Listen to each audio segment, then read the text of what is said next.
नमस्कार, स्वागत है आपका इस खास कार्यक्रम में। मैं हूं आरफा खानम शेरवानी। मैं सीधे तौर पर ये कह सकती हूँ इस वक्त के ईरान की जो जंग है पूरी, वो अमेरिका और इजराइल के हाथ से पूरे तरीके से फिसलती जा रही है। इसका ये मतलब नहीं है कि ईरान में नुकसान नहीं हो रहा है। ईरान में जान और माल का बेहद भारी नुकसान हो रहा है, लेकिन उसके बावजूद भी कहीं भी आप एक हफ्ता इस जंग के गुजर जाने के बाद ये विश्वास के साथ ये बात कही जा सकती है कि जीतना तो दूर की बात है, एक हिस्सा भी कब्जा करने से कोसों दूर है, जो अमेरिका है और इजराइल है साथ साथ। मैं बताती हूँ आपको, विदेश मंत्री का जो बयान है ईरान का, वो आया है एक इंटरव्यू, और साथ साथ इजराइल को भारी नुकसान पहुंच रहा है इस पूरी जंग में। और इजराइल का झूठ आप पूरी तरीके से जानते हैं। 2 साल की फिलिस्तीन की पूरी जंग जो अभी भी जारी है, उसमें हमने सीधे तौर पर देखा है कि झूठ और बेईमानी और गलत फैक्ट्स, तथ्यों के आधार पर जंग लड़ता है। ऐसा लगता है कि उसके जंग लड़ने का ये एक हथियार है। झूठ भी उसके लिए एक बड़ा हथियार है। इसलिए ज़्यादातर खबरें आप इज़राइल से आते हुए नहीं देख रहे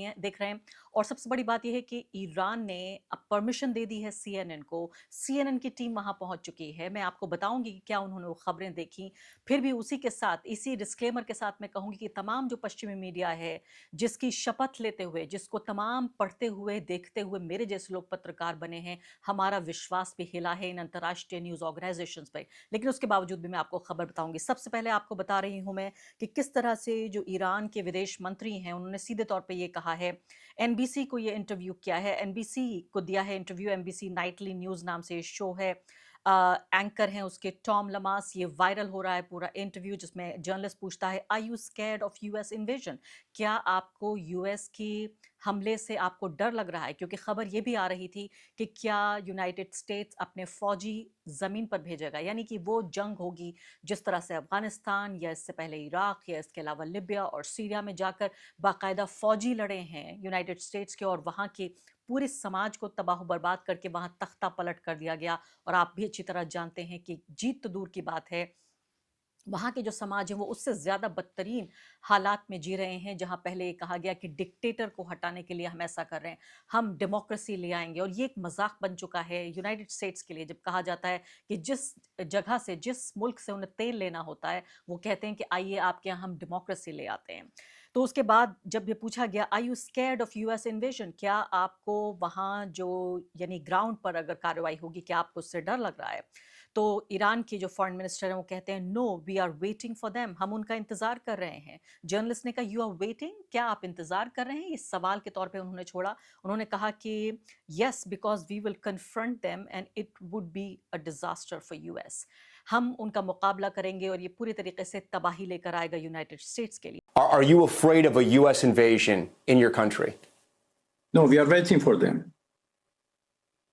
You are waiting for the U.S. military to invade the ground troops? Yes, because we are confident that we can confront them, and that would be a big disaster for them.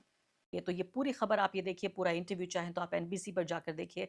लेकिन सीधे तौर पे ये बताता है कि Iran का जो कॉन्फिडेंस है बिल्कुल अपने चरम पर है, बिल्कुल सातवें आसमान पर है। और जाहिर है ये पूरी लड़ाई सिर्फ और सिर्फ कॉन्फिडेंस की बुनियाद पर ही लड़ी जा रही है। इसलिए भी क्योंकि जिस तख्ता पलट की पूरी साजिश करके अमेरिका और इसराइल ने ईरान पर हमला किया, उसके ठीक बरक्स नजर आ रहा है। कुछ ही पलों में आपको बताऊंगी, ईरान के छोटे बड़े मंझले तमाम शहरों में लोग रमज़ान के महीने में सड़क पर उतरकर, जो वहाँ की सरकार है और सुप्रीम लीडर है, उनके लिए न सिर्फ के सोग मना रहे हैं, बल्कि पूरे तरीके से उनके फेवर में आकर इस वक्त नारेबाजी कर रहे हैं, आतिशबाजी कर रहे हैं। और मैं आपको ये भी बताना चाहती हूँ, अभी एक ही पल का इंतजार कीजिए, मैं आपको दिखाऊंगी वो पूरा वीडियो, जिसमें जब ये पूरा जुलूस निकल रहा था और एक तकरीर हो रही थी, और उस वक्त कैसे जब एक बम गिरने की बारी आई, ऐसा लगा कि ब्लास्ट होने वाला है, लोग वहां से भागने वाले थे, और फिर जब नारेबाजी हुई, हैदरी के नाम की नारेबाजी, और तमाम लोग रुक गए। इससे पहले मैं आपको बताना चाहती हूँ इसराइल का क्या हाल हो रहा है। ये इंग्लैंड के जर्नलिस्ट हैं रिचर्ड मेडहर्स्ट, वो कह रहे हैं कि मैं माफ़ी मांगना चाहता हूं कि मैं आपको फुटेज नहीं दिखा सकता, क्योंकि जर्नलिज्म की इजाज़त नहीं है पश्चिमी दुनिया में। ज़ाहिर है तंज कर रहे हैं वो दुख के साथ इस बात को कह रहे हैं। लेकिन मैं ये रिपोर्ट कर सकता हूं कि हिजबुल्ला ने Haifa naval base, Ramat David air base और टेल हाशोमर बेस, यानी तीनों इसराइल के जो बेसिस हैं, ये इन तब सब पर हमला कर दिया है। और उसके बाद उन्होंने ये फुटेज नहीं दिखाया, लेकिन ये फुटेज देखने को मिल रहा है कि इजराइल में तबाही की हालत। ये देखिए, यहाँ पर ये महिला भी रिपोर्टिंग कर रही है और दूसरे ये तस्वीरें भी आप सीधे अपनी स्क्रीन पर यहाँ पर देख रहे हैं। I've just arrived at an impact site where an Iranian missile hit earlier today, and you can see a massive crater right there behind me. And rescue workers still searching for people possibly missing under the rubble, and you can get an idea of how massive that blast must have been. If you look up there, this was a car that was propelled up there. This was by far the most significant impact today since Iran began retaliating after Israel and the US began attacking Iran this morning. Richard Medhurst जो हैं independent journalist हैं, Britain में रहते हैं और UN में भी रह चुके हैं, वर्ल्ड इंटरनेशनल अफेयर्स देखते हैं, यूएस और मिडल ईस्ट की पॉलिटिक्स के जानकार हैं। तो सीधे तौर पर आप ये देखिए, तमाम तरह से ये खबरें आ रही हैं। अल जज़ीरा का वीडियो दिखाती हूँ, इसी को मैं कहती हूँ सपोर्ट करने के लिए, इसी की तरह से पुख्ता करने के लिए इस जानकारी को, क्योंकि ये दौर ऐसा है, पूरा इंफॉर्मेशन की वॉर हो रही है। इसमें आप देखिए, अल जज़ीरा इंग्लिश का ये फुटेज है जो दिखा रहा है कि क्लस्टर म्यूनिशंस हैं जो आसमान में यहाँ पर नजर आ रहे हैं। वेस्ट जेरूसलम, जो इजराइल का जिक्र हो रहा है, during a new wave of Iranian strikes on Israel. यानी जब ये मिसाइल फेंकी जाती है तो अलग अलग हिस्सों में जो एक तरह से क्लस्टर म्यूनिशंस बन जाते हैं, अलग अलग टुकड़ों में बढ़ जाते हैं। ऐसा लगता है कि ये कोई चांद सितारे हैं, लेकिन अफसोस की बात यह है कि मैं कोई रूमानी शायरी इस पर नहीं कर रही हूँ। ये बहुत दर्दनाक बात है, खासकर एक ऐसे व्यक्ति के लिए, मेरे जैसे व्यक्ति के लिए जो शांति की परवाह करता है। मैं एक पैसिफिस्ट हूँ और मैं कहीं से भी, कहीं भी बमबारी हो रही हो, कहीं भी नुकसान हो रहा हो, कहीं भी जान जा रही हो, मुझे बहुत तकलीफ होती है। चाहे वो भारत और पाकिस्तान के बीच हो, चाहे वो फ़िलिस्तीन और इजराइल के बीच हो, अमेरिका और ईरान के बीच हो। मैं ये नहीं देखती कि कौन दुश्मन कौन दोस्त है, मुझे बहुत तकलीफ होती है, लेकिन उसके बावजूद रिपोर्टिंग करना मेरी जिम्मेदारी है, इसलिए मैं आपको बता रही हूँ। और दूसरी इंपॉर्टेंट बात ये भी है कि क्या ईरान हाथ पर हाथ रखकर इन हमलों को बर्दाश्त करे। अगर ईरान ने इस जंग की शुरुआत की होती तो मैं ईरान के खिलाफ इस बात को रखती, लेकिन चूंकि वो अपने डिफेंस में ईरान ये काम कर रहा है, इसलिए उसको इसमें ब्लेम नहीं किया जा सकता। तो ये आप जो आसमान में तस्वीरें देख रहे हैं, मैंने कहा कि ये कोई चांद सितारे नहीं हैं, यहाँ पे हम गाना नहीं गा सकते, सिर्फ तबाही लेकर आ रहे हैं। ये जो उनकी मिसाइलें हैं, बैलिस्टिक मिसाइलें, इसके अलावा जो अलग अलग तरह की मिसाइलें हैं, आप ये देखिए, छोटे छोटे, कहा जा रहा है क्लस्टर है, ये म्यूनिशंस का क्लस्टर है जो आसमान में नजर आ रहा है यहाँ पर।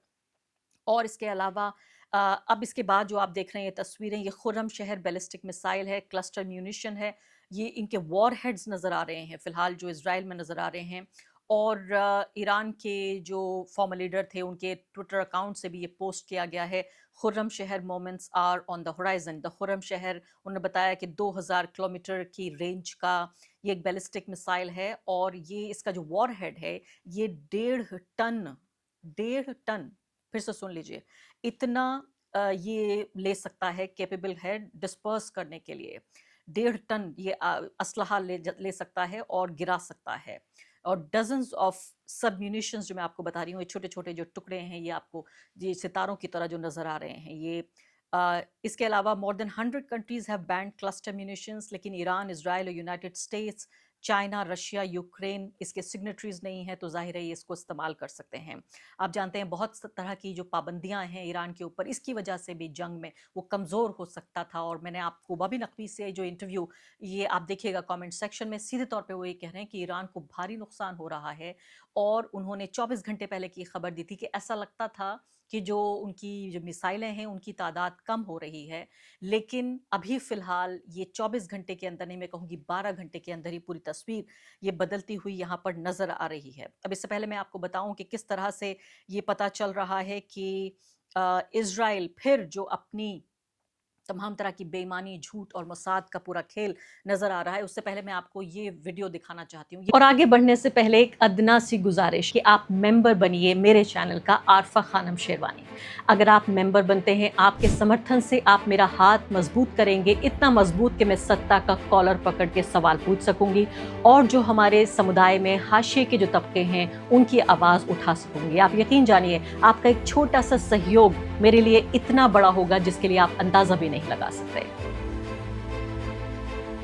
ये वीडियोस आप देखिए, सबसे पहले ये वीडियो देखिए।